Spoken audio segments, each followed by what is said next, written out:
Aloha, all you moneymakers out there. This is Indar Lang, and I'm your Hawaii Moneymaker guy. We have a fun episode today. We're going to talk about my last 10 years. I've just hit 10 years of flipping houses and doing deals. So I'm going to give you guys some 10 tips and tricks. I hate to say tricks, but 10 tips for you guys to learn about, to use with your house flipping and any kind of real estate in general.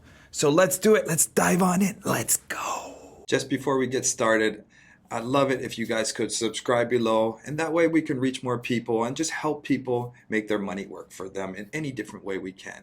Thank you guys, and let's get started in today's content. So let's dive in. So today we're going to talk about some 10 tips to help you guys in flipping houses. And these are some valuable lessons I've learned the hard way, not willingly often, but most of the time in this business and growing in anything you do, you're going to stumble, you're going to fail. And I want to share you guys some things to look out for. I'll probably talk about some other side little hustle things to make sure you realize too, but let's dive in. So the biggest first tip that popped out of my mind right away when I talked and started jotting down what we're going to do for this episode was biggest tip I can say, don't lose money. Don't lose money. That's the biggest tip. Number one tip, don't lose money. And rule number two, refer to rule number one. Don't lose money. I mean, in this business, it's a risky business, high risk, high reward kind of business. So how do you do that? You have to be very conservative in when you're analyzing deals, when you're looking at rental properties. You really have to plan well. You really have to take the time and sit down and look at all the numbers.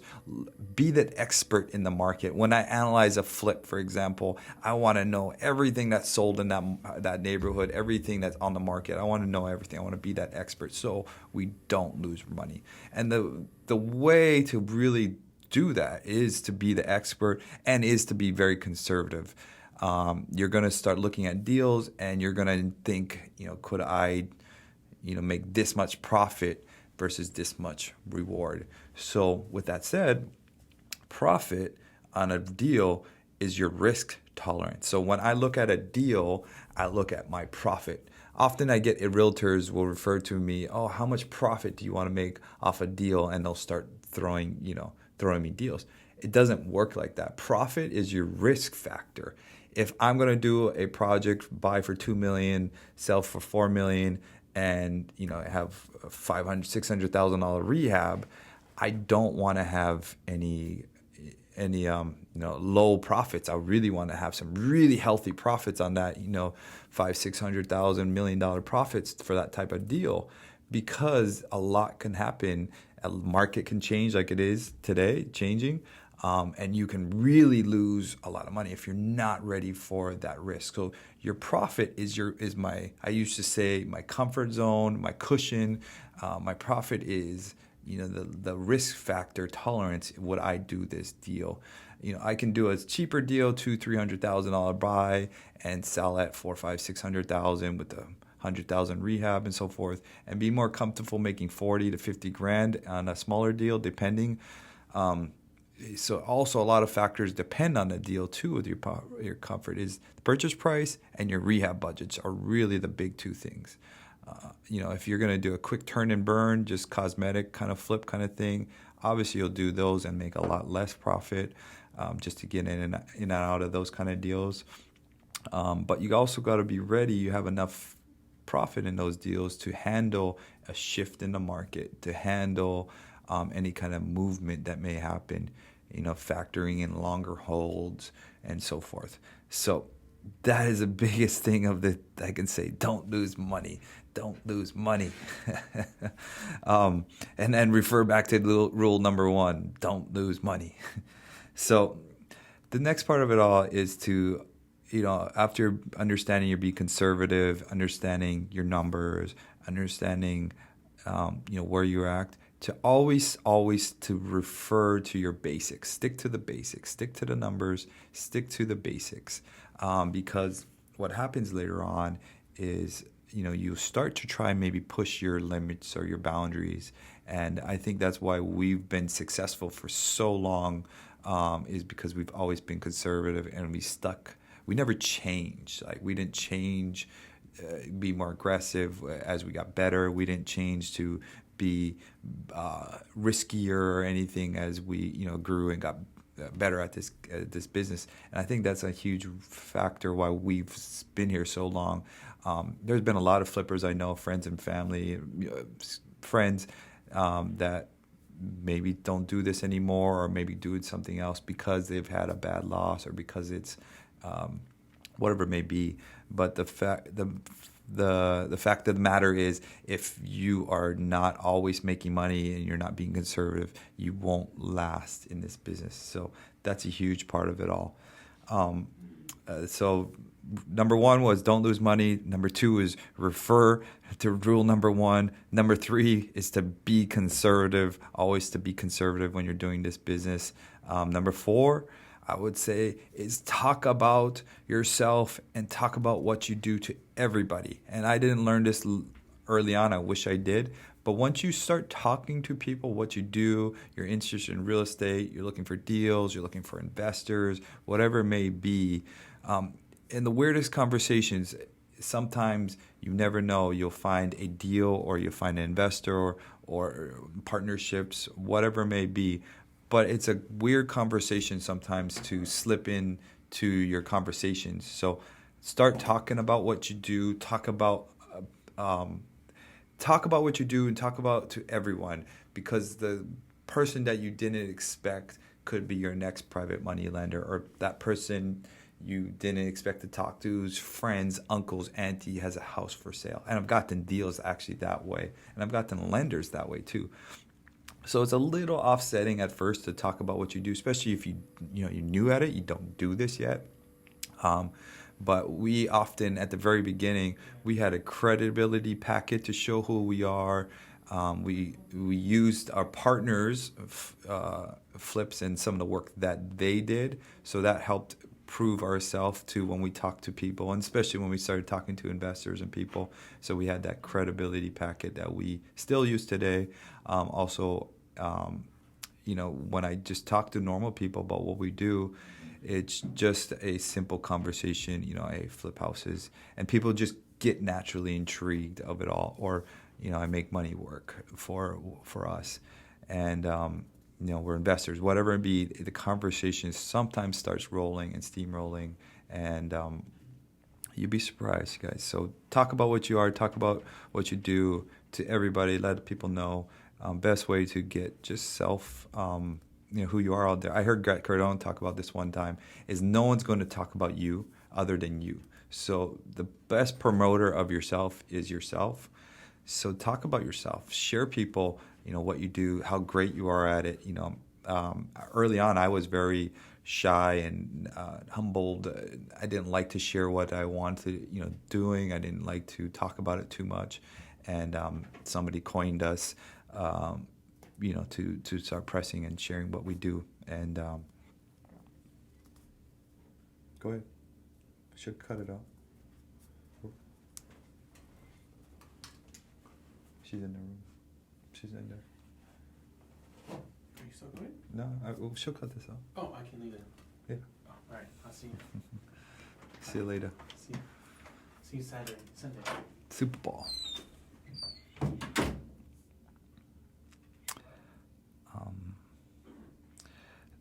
Number 5 is to find good deals is the key. Finding a good deal is the key. So a lot of gurus and a lot of people don't share this. The hardest part of this business is finding deals and finding money. And finding a good deal, a really good, healthy deal, will help solve all your problems. If you have a smoking hot, amazing deal, you'll find investors, you'll find partners. If you can't find investors, you can JV it, you can wholesale it, you can do whatever it takes. So finding a good deal is honestly the hardest part of it all, as well as the best place to start in this deal, and to focus on that, to finding deals, making sure these are great, amazing deals. So when you have a great deal, you're able to do a lot more. So take your time in finding great deals, especially with the market today. So you may have seen the last 2 years, a lot of people were flipping houses and they thought it was easy and they can sell a house. When a house doesn't sell, then what? So because these were not great deals, if you got to lower your price point on these homes, you got to be ready for that. That's where we're at today. If you can't sell a house at your ARV, what you anticipated to sell it for after repair value, then what are you going to do? You're going to have to either lower your price or sit on the market longer. And if you did not anticipate that, we anticipate normally a 12. We were at a 6 to 8 month hold before. Now we anticipate 12-month holds for all our projects. So we anticipate that. So the deal looks good on paper with a 12-month hold. And then we look at our profits. With enough profit in there, you have room to drop the price. You have room to lower your price if you need to, or go over budgets, or rehab budgets, or whatever it may be. So you have enough profit in there to be ready for whatever it do. So a good deal will offset any of these problems a lot of these new flippers are having right now. I really noticed a big fall off on flippers, and a lot of the sexiness of flipping is kind of died down, I feel like, and as well as wholesaling. So, if you have healthy profits, healthy deals, you can excel and keep this business going, for a long term. Number 6, do due diligence. Your due diligence in everything that you do is really important. Due diligence on the property, due diligence in the market, and due diligence on that particular deal. As I was saying before, due diligence is really critical to know the neighborhoods, know what's sold, what has sold, what's going to sell, what's expired. Because again, it's your money at stake. It's nobody else's money at risk. So you got to make sure you understand that deal. You want to be that expert. So if a realtor comes in and is talk to me about this market or this deal, I want to know. I want to be almost smarter than that realtor, so they can, this house sold down the street, but I'd be like, well, this house sold for that, or this. You can kind of go back and forth with when you're negotiating, even with a realtor, to help sell your property or buy a property. Just knowing the market is really critical, and it's really critical later on, because then once you get that feel for knowing your markets and neighborhoods, you can write offers really quickly. So all of that really combines to help you excel in this market. Like off the top of my head, I know market prices right away, what things should sell for and what would be a good deal. So I can write an offer, within seconds of what I know I should be at, just relatively. So sometimes I write offers, just based upon my quick knowledge of markets. So doing your due diligence of a market really goes a long way to everything. And the due diligence part goes into other different sides of this business, as we're going to talk to next.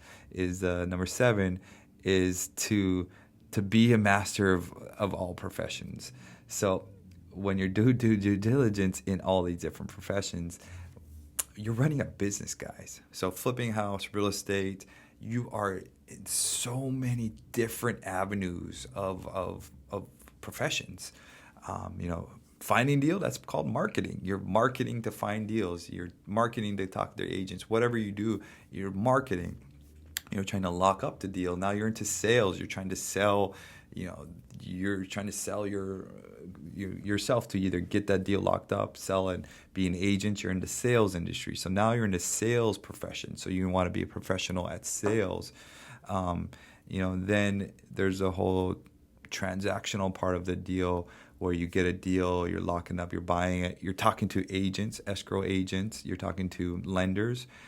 Huge part of it all to me right now is always actually been is understanding the different loans and understanding different mortgages, understanding the different types of finances out there, because often you'll be talking to a mortgage lender and now get it. This mortgage lender does this every day for 30 years straight. He's got so many acronyms and terms and so much terminology that you'll be talking to him, and you do not want to you don't want to misinterpret what these, a loan officer or somebody may be saying, because you're talking a lot of money here. So you have to be a professional at that. You have to be a professional at understanding mortgages and how that all works, and hard money and private money and interest rates. And you have to be that professional to understand that side of it all. Then you have to be a professional, you don't really have to be a professional contractor, but it's nice to know some basics of all the trades. Really nice. Because I tell you what, and I thought about it this morning, no matter what in this business, if you're buying rentals, you're buying flips, you're gonna get dirty. You're gonna get your hands dirty. I was unloading boxes of lights this morning at one of our office project. So you're gonna carry shit. You're gonna do stuff. So it's nice to know trades. Early on when I was flipping, I would, somebody walked out on the job, I would jump in and finish the job for that project. So early on, I was diving in and doing a lot. I know a lot of basics about everything, so it's very helpful too in construction, especially when you're now next profession, construction. You're talking to the contractors, you're talking to plumber, electrician about this or that, looking. Very common thing you should know about flips. Anytime you have two beams coming together right here and there's a post coming on, you have to have a post. You have to have a support beam to anchor and support all those beams. So when you're looking to take out walls, you recognize, oh, I can't take out that wall because it needs to hold up that support beam. So understanding trades, understanding what you can and cannot do in construction is important. It even saves you money sometimes when you're talking to a tradesman and you have trades knowledge. They're not going to try and jack you in price and so forth because they recognize you have trade knowledge. And just in flipping in general, it's very creative, very intuitive, or very I don't know how to say it. You have to sometimes figure out things and be very cost effective in it, and there's no very costly could be the other way around. So you have to be creative in solving some problems, and the trade knowledge definitely helps to understand, because then you can you can save money a lot by, what if we just do it this way? Okay, that will work. Sometimes like that. Or early on, I remember I would get contracting bids from construction guys, and they would come and walk through the house, and they would tell me all their different plans and ideas of how to do this house. And I would take that plans and ideas, and I would listen intently and say, shoot, that's a good idea. I should change and do that. And then the next contractor would come through, and I would spit that out and say, hey, we should do this and that. Or, it helps you even lingo-wise when you're talking to maybe a specialty trade.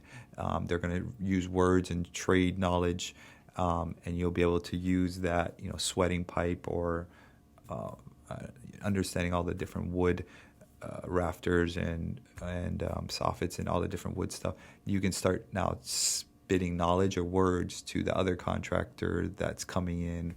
Maybe so all of these professions now you're becoming an expert in. And then of course there's the sales side of it all, and then investor raising capital and understanding all those nuances. And one of my favorite, the tax side of it. You have to be a professional tax person.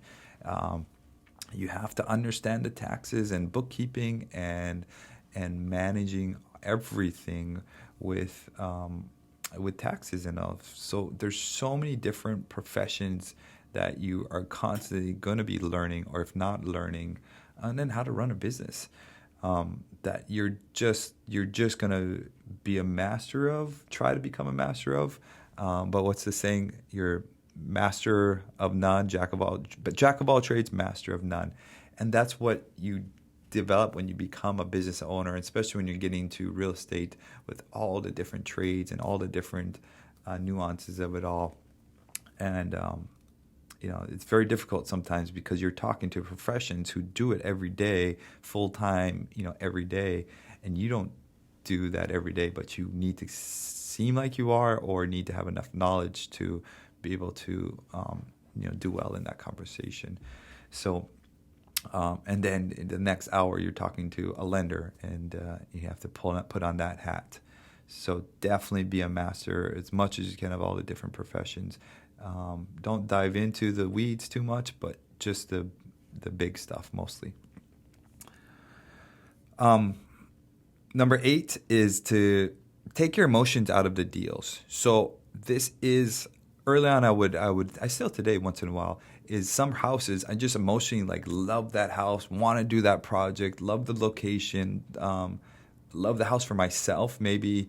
And early on, I really got emotionally attached to wanting to do certain projects. And what happens is sometimes you'll push it, or you'll you'll take bigger risk on that project.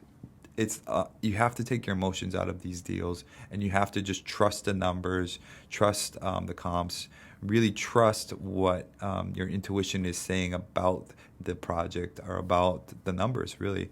So emotions have to be, they're great, and to recognize that you have, emotional ties to this project, which is recognizable that, hey, this might be a great project to sell. A lot of people will possibly like it, but it's very important to take your emotions out of it, in a lot of different ways. Even from designing a house, for example, I'm a guy. I love blue, right? I love blue colors. Am I gonna go paint a house and inside of the house all blue? Probably not, because I want to take my emotions out there and I want to appeal to everyone. So early on, actually, before you guys seen all these crazy accent walls and these crazy accent stuff, we tried to always stay very neutral, because, again, we want to appeal to everybody else. We didn't want to pigeonhole ourselves off. We didn't want to close ourselves off to just one specific market. And still, I struggle with that today, because the design world right now is getting very creative in these accent walls and these really hard tones, or these really hard things. I don't know if you guys remember, but back in the day, I'm getting old. Back in the day, remember the stainless steel was very neutral, very earthy tones, or white. We didn't do whites back then. We did more earthy, because that was all neutral palette colors. And then it allowed the homeowner to come in and spice up if they wanted to, with more color, with furniture, pictures, different kinds of things. And now, as I think we're pushing the market now, or pushing our limits, and or following trends, whatever it may be, we're getting more bolder with darker colors. The accents now are required pretty much on every house if you're going to do a flip or even a rental. But that's very emotional driven. I feel like that's very emotional, trendy driven. You're trying to be trendy. You're trying to be in front of it all. So that is a thing I actually struggle with today, is, do I want to keep neutral, or do I want to keep pushing the creativity and be broader? Because what I've learned the hard way is that you may be selling a house and you may only have 4 or 5 buyers come in that really want to buy that house, but you painted it blue, and the wife doesn't like blue, so she picked the house down the street that was neutral colors. So being emotional definitely is important, to understand that you need to be appealing to everyone as well. You need to make these houses upsell to everyone, and then you can get bidding wars. You can get people, everybody wants that house to be bid up. And I'm just using paint as an example, but there's other different things you can do in a house, definitely, that are more emotional or personal driven, compared to trusting the numbers, trusting the masses. That's what I'm saying. You're trusting the greater general of everybody, which is really hard to understand and do, because we have our own opinions, we have our own style, we have our own, who we are individually. So very hard to do to do that. So number 9, what's number 9? Number 9 is, what's your long-term plan? This is important early on, because when you start off, you're kind of all over the place. You want to flip, you want to wholesale, you want to get rentals, you want to do multifamily. Everybody's jumping around to all these different avenues. And it's just to stay focused on what you're doing, and just get good at that one thing. If you're trying to do too many different things, it can work. I mean, obviously, anybody can make things work, but I recommend to be the best at one thing, and then later on you can expand and do more. But just to stick to your long-term plan, understand your long-term plan. Okay, am I gonna buy some flips now, use that flips to buy rentals, is a good plan? Or am I just going to focus on buying rentals? Or do I want to do multi? It's hard to keep jumping around and start changing it all like that, because you need to develop systems, you need to get people in place, you need to develop a business. And that's what ultimately, helps you excel. So, of course, you can jump to other things, but you're going to kind of start over fresh, right? But also understand what's your long-term plan. Are you trying to get cash flow? Are you trying to do flips? Understanding what's your goal. Do you want to wholesale? So really think about what's your goal and what you're trying to do, and then work backwards. Is what I often look at. Is I figure out my goal and I reverse engineer it. I look backwards. What's the bottleneck to getting me to this goal? So I figure out how much money I want to make, how much rentals does that need to make that passive income. I'm talking about rental passive income. Or if I invest my money into deals, what kind of returns I need to make to help me get to this monthly net profits. So reverse engineer it and look at your long term. And the last one, this is number 10. It's probably a huge one for me, is to value your time. What is your time valued at? So value your time. What do you value your time at?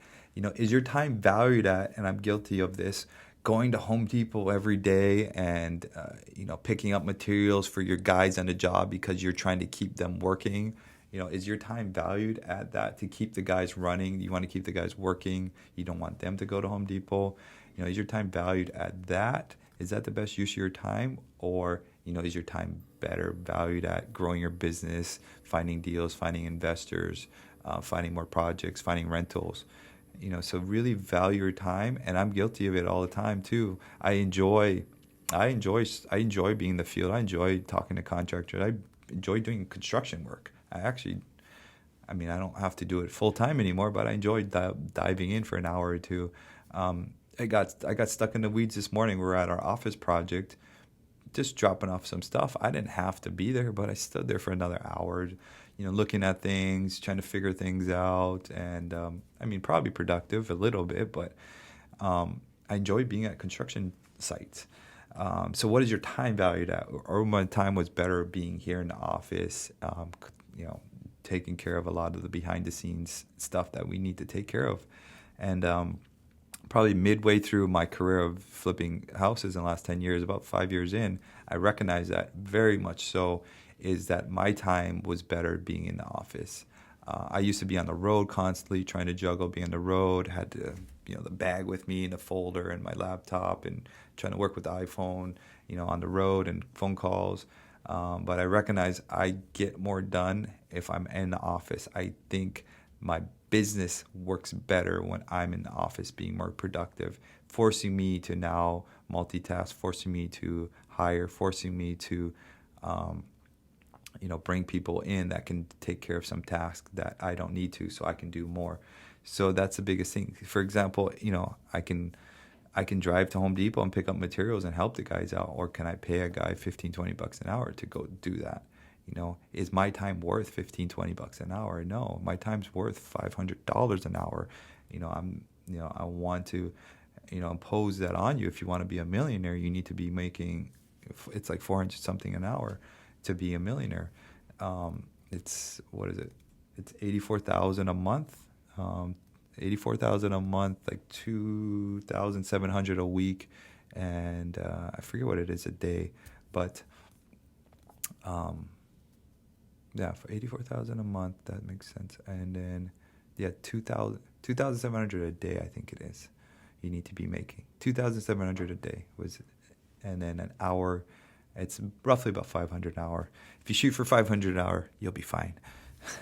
So is your time valued at $500 an hour? And I think that, is this a time task that is valued, at a high level for me, or is this time task better off for me to be giving it away to bring somebody in to do this kind of time task? Is my time more valuable finding more deals, building a company, sitting back and thinking to help grow the company? So, often actually talking about that, I listen to podcasts and I listen to education very much so, but sometimes now I drive and I turn off. I love driving, so I turn off all noise. I turn off everything, and I just drive and I enjoy my thoughts. And I listen to my thoughts, and I actually will take notes sometimes. So my thoughts are sometimes really important, just as much as anything else, because giving yourself time now gives you time to think and grow and to do more. So definitely value your time. What is your time valued at? Segment 1 is our investor highlight, and this is where we have questions from our audience and people out there. So we get a lot of questions, and thank you to everyone. Please ask questions, because there's no other better way to learning than to ask questions.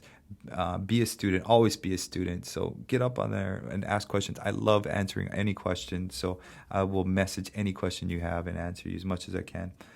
So the question is, what is a better investment, life insurance versus real estate? This is from Austin. There's no right or wrong answer. You can make millions either way. Investing in life insurance, you have to make money to be able to start paying for it, of course. So it's kind of a catch-22. You have to have money to be able to buy life insurance. And life insurance is great. It's good to have, especially if you have you're a high net worth earner. You want to pay off. This is just my opinion, guys. If you're a high net worth earner and you want to pay off, my wife, I have to take care of her in case I pass away. So I have life insurance for me to take care of my wife. But I don't have it the other way around, because I'll be fine. So I think of it that way. You can, if you're young, you can obviously start paying life insurance and get it cheaper as you're young compared to when you're getting a little bit older, or when you get older. I have just a term life right now, life insurance for $56 a month or something like that. There is the whole life policies, or the infinity banking and all that stuff. And I'm not an expert at this, by the way, guys.